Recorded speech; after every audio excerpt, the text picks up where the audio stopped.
नमस्कार दोस्तों, स्वागत है आपका हमारी आज की करंट अफेयर की क्लास में। शुरुआत करते हैं दोस्तों अपने पहले करंट अफेयर से। ये राजस्थान पत्रिका में एक न्यूज़ आई है कि जो हमारी गंग नहर है और इंदिरा गांधी नहर परियोजना है, जो पंजाब की नदियों से जिनमें पानी आता है, तो उसमें बहुत ज़्यादा अपशिष्ट है, रसायन है, वो डाला जा रहा है पंजाब की साइड से। इसमें कई बार राजस्थान सरकार ने आपत्ति भी जताई है, FIR भी दर्ज कराई है, लेकिन इसमें कोई भी सुधार है वो अभी तक नहीं हुआ है। तो जान लेते हैं हम गंग नहर और इंदिरा गांधी नहर परियोजना के बारे में। सबसे पहले गंग नहर महाराजा गंगा सिंह के द्वारा बनवाई गई थी और इसका उद्घाटन 26 अक्टूबर 1927 को लॉर्ड इरविन के द्वारा किया गया था। ये पंजाब के फिरोजपुर के हुसैनीवाला से सतलज नदी से निकाली गई है। कुल लंबाई इसकी 129 किलोमीटर है। पंजाब में 17 किलोमीटर और राजस्थान में 112 किलोमीटर है। इसका मुख्य रूप से पानी है वो गंगानगर जिले को मिलता है, जो यहाँ पर गन्ना उत्पादन, कपास उत्पादन में सहायक होता है। श्रीगंगानगर जिले के शिवपुर हेड से ये राजस्थान में प्रवेश करती है। फिर है इंदिरा गांधी नहर परियोजना। इसके इंजीनियर थे कंवर सेन। उन्होंने 1948 को इसका प्लानिंग है वो दी थी। फिर शुरुआत में इसका नाम राजस्थान नहर था। 2 नवंबर 1984 ईस्वी को इंदिरा गांधी की याद में इसको इंदिरा गांधी नहर परियोजना है वो नाम दिया गया। ये पंजाब में सतलज और व्यास नदी के संगम पर है। हरीके बैराज वहाँ से निकाली गई है। हरीके बैराज से ये मसीदा वाली हेड है हनुमानगढ़ में, वहाँ से राजस्थान में एंटर करती है। तो हरीके बैराज से लेकर मसीदा वाली हेड तक इसकी लंबाई है 204 किलोमीटर। और फिर मसीदा वाली हेड से मोहनगढ़ जैसलमेर तक ये 445 किलोमीटर इसकी लंबाई है। इसका आगे भी विस्तार किया गया है। मुख्य रूप से इसमें क्या अपशिष्ट आ रहा है? रसायन आ रहा है, क्योंकि जो लुधियाना शहर है वो मुख्य रूप से कपड़ा फैक्ट्री वहाँ पर ज़्यादा है, तो वो अपशिष्ट है वो इसके अंदर मिलाया जा रहा है। कई बार इसमें मरी हुई मुर्गियाँ, मरे हुए पशु, मरी हुई मछलियाँ हैं वो डाली जाती है, क्योंकि जो भी पोल्ट्री फार्म है उनका अपशिष्ट भी नहरों में ही डाल दिया जाता है, जिससे राजस्थान में जो पीने का पानी है वो काफ़ी ज़्यादा प्रदूषित हो गया है। रसायनों के मिलने से कैंसर की समस्या है वो श्रीगंगानगर, हनुमानगढ़, बीकानेर जिले में लगातार बढ़ती जा रही है। खेती और पशुधन को इससे नुकसान हो रहा है। दूसरा ये आया है एक एडिटोरियल कि पाकिस्तान की लगातार कूटनीतिक घेराबंदी कर रहे ट्रंप। अमेरिका है उसने पाकिस्तान को घेर लिया है। जो अमेरिका ईरान में युद्ध चल रहा था, तनाव चल रहा था, उसमें मध्यस्थता है वो पाकिस्तान को क्यों सौंपी गई, अब ये धीरे धीरे निकलकर सबके सामने आ रहा है। बात करते हैं हम यहाँ पर कि पाकिस्तान और ईरान में हो रहा है युद्ध, और मीडिएट किसको बनाया गया? पाकिस्तान को। क्यों बनाया गया? क्योंकि पाकिस्तान को फंडिंग करता है अमेरिका, चाहे वो IMF के थ्रू हो या सीधे कोई भी रणनीतिक समझौते हो, और पाकिस्तान मुस्लिम देशों का मुख्य प्रवक्ता बनता है, तो वो ईरान के भी नज़दीक है। अब अमेरिका के द्वारा चलाया जा रहा है एक समझौता, जिसका नाम क्या है, हम कई बार उसको पढ़ चुके हैं, अब्राहम समझौता। अब्राहम समझौता क्या है कि अमेरिका चाहता है कि जितने भी मुस्लिम कंट्रीज़ हैं, पश्चिम एशिया के देश हैं, वो इजराइल को एक राष्ट्र का दर्जा दें और इसके साथ राजनयिक संबंध है वो स्थापित करें, द्विपक्षीय संबंध स्थापित करें। इसमें UAE, सूडान है वो पहले ही आ चुके हैं। पाकिस्तान ने इसको पूरी तरह से नकार दिया है, क्योंकि पाकिस्तान कहता है कि हमारी मुख्य विचारधारा जो है कि फ़िलिस्तीन को भी एक राष्ट्र हम मानेंगे और इजराइल को राष्ट्र नहीं मानेंगे, तो हम अब्राहम समझौते पर हस्ताक्षर वो नहीं करेंगे। दूसरी तरफ से पाकिस्तान पर दबाव बढ़ता है किसका? चीन का, क्योंकि चीन से भी पाकिस्तान को फंडिंग होती है। जो CPEC योजना है उसके द्वारा काफ़ी आधारभूत संरचना का निर्माण है वो पाकिस्तान में होना है।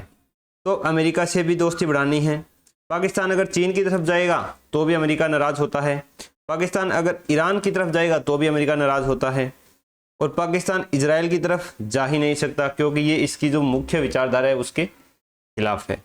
तो ये अभी क्या हो गया है, चारों तरफ से घिर गया है पाकिस्तान कि करे तो करे क्या, जाए तो जाए कहाँ। क्योंकि अगर वो इजराइल के पास जाता है, मान लीजिए पाकिस्तान इजराइल को समर्थन दे देता है कि वो उसको राष्ट्र मान लेता है और फिलिस्तीन से पीछे हट जाता है, तो पाकिस्तान के अंदर ही ऐसे बहुत सारे ग्रुप्स हैं जो फिलिस्तीन के समर्थक हैं, तो पाकिस्तान के अंदर ही बहुत ज़्यादा उपद्रव होने की संभावना है। तो ये इसी जो आर्टिकल है इसमें यही बताया गया है कि पाकिस्तान की कूटनीतिक घेराबंदी हो चुकी है, क्योंकि अगर ज़्यादा दिन तक पाकिस्तान अब्राहम समझौते पर हस्ताक्षर नहीं करेगा तो अमेरिका क्या करेगा? इसकी फंडिंग रोक देगा, जिससे पाकिस्तान की अर्थव्यवस्था वैसे ही डरमरा चुकी है वो और ज़्यादा जो दुर्गति है वो उसकी हो सकती है। फिर दूसरा एडिटोरियल आया है, भारतीय रिजर्व बैंक की सबसे बड़ी चुनौती है भरोसा बनाए रखना। अभी रिजर्व बैंक की जो मॉनेटरी पॉलिसी कमेटी है, मौद्रिक नीति समिति है, उसकी बैठक है 3 जून से लेकर 5 जून तक। तो जान लेते हैं मौद्रिक नीति समिति क्या होती है। इसमें 6 सदस्य होते हैं, जिसमें से 3 सदस्य आरबीआई के होते हैं, आरबीआई गवर्नर, आरबीआई के उप गवर्नर, और 3 सदस्य सरकार के होते हैं, विशिष्ट अर्थशास्त्री होते हैं। 6 सदस्य होते हैं। आरबीआई गवर्नर है वो इस समिति के प्रधान अध्यक्ष होते हैं और उनके पास 2 वोट होते हैं, एक निर्णायक वोट और एक सामान्य वोट।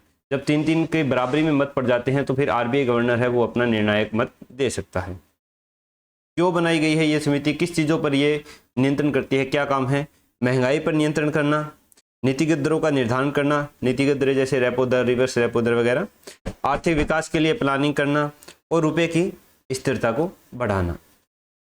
अभी वर्तमान में दबाव क्या चल रहे हैं हमारे ऊपर कि वैश्विक भू राजनीतिक दबाव चल रहे हैं। पेट्रोलियम का आयात है वो 85% करते हैं, वो महंगा हो चुका है क्रूड ऑयल का। घरेलू चुनौतियां हैं, महंगाई लगातार बढ़ती जा रही है। वित्तीय बाजार की अस्थिरता है, जो फॉरेन इन्वेस्टर्स हैं वो हमारे बाजार में से अपना निवेश है वो निकाल के दूसरी जगह इन्वेस्ट करने लग गए हैं। विदेशी निवेशकों का रुख है वो जो दूसरे देश है या उनकी तरफ हो गया या सरकारी बॉन्ड की तरफ हो गया है, जिससे बॉन्ड का यील्ड है वो बढ़ गया है। ये सारे दबाव हैं, तो इनसे निपटने के लिए जो अभी मौद्रिक नीति समिति है वो समाधान निकालेगी, वो हम आने वाले दिनों में देखेंगे। फिर ये एक न्यूज़ आई है कि बांडी, जोजड़ी और लूणी नदी के पानी की सैंपल जांच होगी। उसके बाद इसमें आगे की कार्रवाई है, क्योंकि हमारे राजस्थान की जितनी भी नदियां हैं वो लगभग अपशिष्ट का प्रदूषण का शिकार हो रही है, क्योंकि जितनी भी इसके आसपास फैक्ट्रीज है, उद्योग हैं, वो अपना सारा अपशिष्ट है, गंदे नाले हैं, वो इसी में प्रवाहित कर देते हैं। बात कर लेते हैं तीनों नदियों की। तो लूणी नदी है वो अजमेर के पास नागपाड़ी से निकलती है और कच्छ के ऋण में विलुप्त हो जाती है। इसको हम आंतरिक अफवाह की नदी मानते हैं, क्योंकि ये अरब सागर में जाकर नहीं गिरती, उससे पहले ही विलुप्त हो जाती है। अजमेर से लेकर बालोतरा तक इसका पानी मीठा है और बालोतरा से आगे नमक की मात्रा बढ़ जाने के कारण इसका पानी क्या है, बालोतरा से कच्छ तक खारा है। बांडी नदी है ये लूणी की सहायक नदी है, जो पाली के हेमामास गांव की पहाड़ियों से निकलती है और जोधपुर की सीमा पर लाखर गांव में लूणी में दाईं ओर से मिलती है। जोजड़ी नदी है नागौर की पोडलू पहाड़ी से निकलती है और जोधपुर के खेजड़दी खुर्द में ये बाईं तरफ से लूणी नदी में मिलती है। फिर हमारी एक वैज्ञानिक थी डॉक्टर थायूर के राधा, जिनका कहीं भी हमें पढ़ने को नहीं मिलता है, ना ही किताबों में एनसीईआरटी की, ना ही स्टेट की। तो इसके लिए जो राजस्थान पत्रिका है उन्होंने काफ़ी प्रयास किया है। ये केरल की रहने वाली थी और इन्होंने क्वांटम थ्योरी और सैद्धांतिक भौतिकी पर पीएचडी की थी और ये चेन्नई में जो यूनिवर्सिटी है उसकी गोल्ड मेडलिस्ट थी। जो ओपनहाइमर थे एटम बम के प्रणेता, उनके आमंत्रण पर ये 1965 से 66 तक उनके साथ काम किया था। तो कौन है ये? डॉक्टर थायूर के राधा। ये है दैनिक भास्कर के करंट अफेयर्स। ये सेंट्रल एयर कमांड के प्रमुख, ये इंपॉर्टेंट नहीं है। इसके बाद है भारत की कुल प्रजनन दर में गिरावट आई है। जो टोटल फर्टिलिटी रेट है वो 2.1 से घटकर कितनी हो गई है? 1.9 हो गई है। दक्षिणी राज्यों में ये और ज़्यादा कम है, लेकिन 2 के आसपास उत्तरी राज्यों में बनी हुई है, उत्तर प्रदेश, बिहार, झारखंड, इन राज्यों में। दूसरा है अर्थ प्राइज 2026। ये 3 छात्राओं को दिया गया है, विवान छावछरिया, एरियाना अग्रवाल और अव्याना मेहता। किस लिए दिया गया है? इन्होंने एक प्लास्टिक तकनीक बनाई है जिसके द्वारा इमली के बीज के पाउडर है ये पानी में मिला करके पानी से माइक्रो प्लास्टिक है उसको बाहर निकाला जा सकता है। फिर सोइल फार्मर हीरो का खिताब दिया गया है तमिलनाडु के वल्लून किसान को। ये किसकी तरफ से दिया जाता है? Soil farmer hero. ये FAO food and agriculture organisation जो है, कृषि एवं खाद्य संगठन यूएन की एक संस्था है, उसके द्वारा दिया जाता है। किसको दिया गया है? वल्लून को। कहाँ के रहने वाले हैं? तमिलनाडु के।